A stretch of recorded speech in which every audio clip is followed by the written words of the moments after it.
Hello dear students, welcome. सबका स्वागत और सभी का अभिनंदन।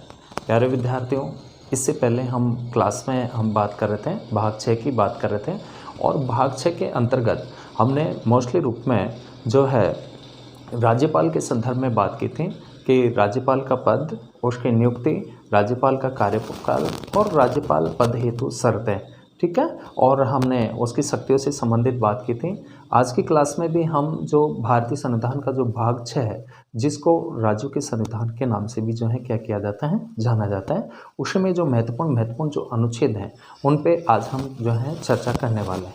तो डियर स्टूडेंट्स, जो है कि जो अनुच्छेद 168 है, कौन सा अनुच्छेद 168 के अनुसार जो राज्यपाल होता है वो राज्य के विधानमंडल का क्या होता है, अभिन्न अंग होता है। जिस प्रकार से संसद का जो अभिन्न अंग होता है कौन होता है, राष्ट्रपति होता है। क्योंकि आपको पता है कि केंद्र में संसदीय शासन प्रणाली को अपनाया गया है और केंद्र की भांति ही जो है राज्यों में भी राज्य सरकारों का क्या किया गया है, गठन किया गया है। तो हमारे यहाँ राज्यों में भी जो है दो प्रकार की कार्यपालिका देखने को मिलती है, एक वास्तविक कार्यपालिका और एक जो होती है नाम मात्र की कार्यपालिका होती है।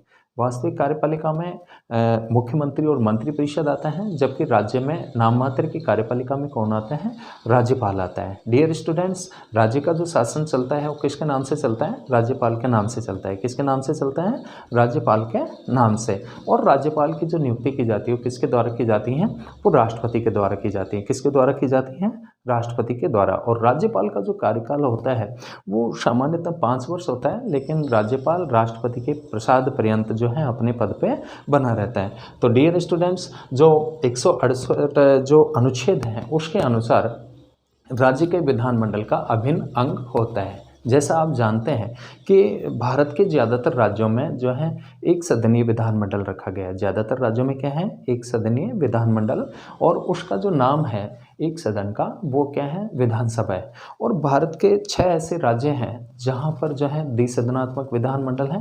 तो वहाँ पर जो दूसरा सदन होता है वो कौन सा होता है, विधान परिषद। तो राज्यपाल जो है राज्य के विधानमंडल का अभिन्न अंग होता है, अर्थात राज्य का जो विधानमंडल बनता है एक सदनीय है तो विधानसभा प्लस में राज्यपाल, और जहाँ पर द्विसदनात्मक है वहाँ पे विधानसभा और विधान परिषद और राज्यपाल से मिलकर के राज्य का क्या बनता है, विधानमंडल बनता है।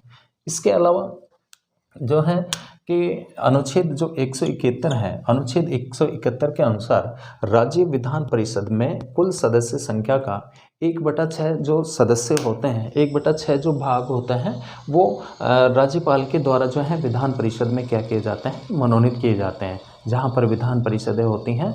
और इन सदस्यों में ऐसे मेंबर्स होते हैं, ऐसे सदस्य होते हैं जो कि कला, साहित्य, विज्ञान, प्रौद्योगिकी, सामाजिक सेवा, इनमें ख्याति प्राप्त प्रतिष्ठित क्या होते हैं, व्यक्ति होते हैं। तो जो है आपको ये विशेष रूप से ध्यान रखना है कि अनुच्छेद 171 के अनुसार जो राज्य विधान परिषद है उसमें कुल सदस्य संख्या का 1/6 जो भाग होता है या 1/6 सदस्यों को जो मनोनीत करता है, कौन करता है, राज्यपाल करता है। उसके बाद में अनुच्छेद जो 174 है, 174 के अंतर्गत कि राज्यपाल को विधानसभा का अधिवेशन कॉल करने, बुलाने, उसका सत्रावसान करने और विधानसभा को भंग करने की जो है क्या होती है, इसके पास में पावर होती है। और अनुच्छेद जो 213 है, 213 के अंतर्गत कि राज्यपाल को अध्यादेश जारी करने की शक्ति प्रदान की गई है। जिस प्रकार से केंद्र में जो है अध्यादेश जारी करने की जो पावर होती है वो राष्ट्रपति के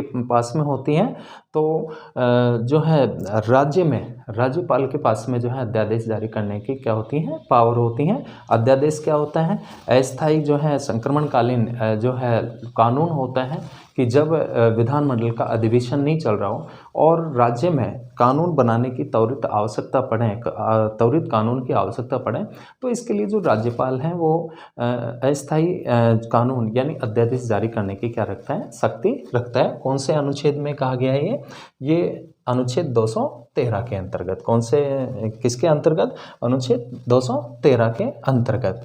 और लेकिन जो अध्यादेश होगा, कानून होगा, वो राज्य सूची और समवर्ती सूची तक, जहाँ तक शक्तियों का विस्तार होता है राज्य सूची में और समवर्ती सूची में, वहीं तक ही जो है राज्यपाल को अध्यादेश जारी करने की क्या होती है, पावर होती है। इसके बाद में आर्टिकल जो 200 है, अनुच्छेद 200 के अंतर्गत कि राज्य विधानमंडल द्वारा पारित विधेयक जो है राज्यपाल की स्वीकृति के बाद ही क्या बनता है, कानून बनता है। डियर स्टूडेंट्स, जिस प्रकार से केंद्र में हमारी जो संघीय जो व्यवस्थापिका है संसद, और वहाँ पे जो कानून बनता है, जैसे संसद जो होती हैं केंद्र और राज्यों के बीच में जो शक्तियों का जो विभाजन किया गया है वो 3 सूचियों के अंतर्गत किया गया है। कितनी सूचियों के अंतर्गत? 3 सूचियों के अंतर्गत, जिसमें संघ सूची आती है, समवर्ती सूची आती है, और कौन सी आती है? संघ सूची, राज्य सूची और समवर्ती सूची। और बाकी जो शेष अधिशेष जो विषय बच गए हैं उनको बोलते हैं अवशिष्ट विषय या शेष अधिशेष विषय। तो संघ सूची के जो विषय हैं जो पूरे देश के महत्वपूर्ण विषय होते हैं, जैसे भारतीय मुद्रा है, रेल है, डाकतार है, संचार है, इसके अलावा विदेशों में राजदूतों की नियुक्ति है, भारत में जो है प्रतिरक्षा है, इसके अलावा परमाणु है, ऐसे जितने भी जो पूरे देश के महत्वपूर्ण विषय होते हैं उन विषय पर जो कानून बनाने की जो पावर दी गई है संघ सूची के अंतर्गत, वो किसको होती है? केंद्र सरकार को होती है। और केंद्र सरकार की जो व्यवस्थापिका होती है, कानून बनाती है, वो कौन होती है? संसद होती है। तो संघ सूची के विषयों पर कितने जो है विषयों पर जो कानून बनाने की जो पावर है वो किसको प्राप्त है? वो संसद को प्राप्त है। डियर स्टूडेंट्स, पहले जो है संघ सूची उसमें मूलतः जो विषय थे वो कितने थे? वो 97 थे, बाद में 3 और ऐड हो गए। तो इस प्रकार से संघ सूची में विषयों की संख्या कितनी है? 100 हो गई है। और जो राज्य सूची है, राज्य सूची में 66 विषय थे। पूर्व में पहले कितने थे?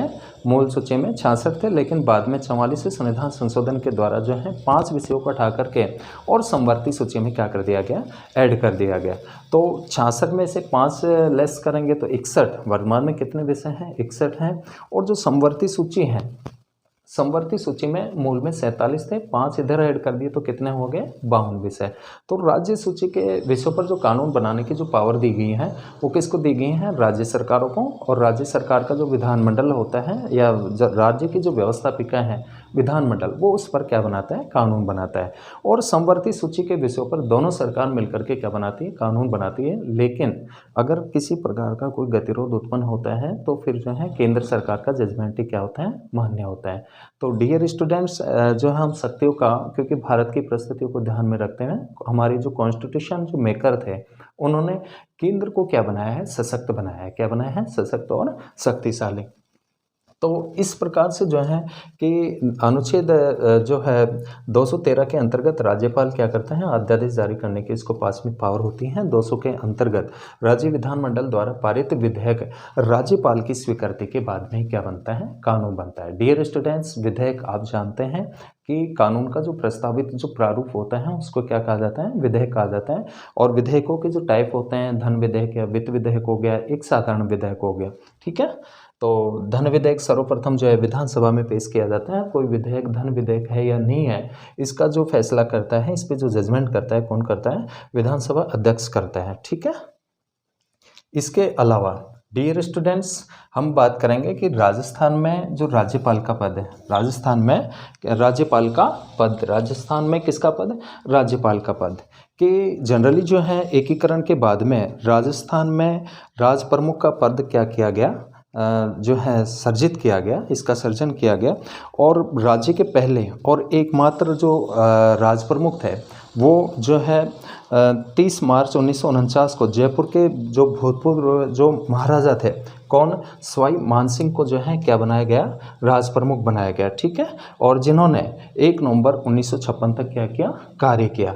डियर स्टूडेंट्स, राज्य में 1 नवंबर 1956 को राज्य के पुनर्गठन के बाद में राज प्रमुख के स्थान पर जो है किसका पद सर्जित हुआ?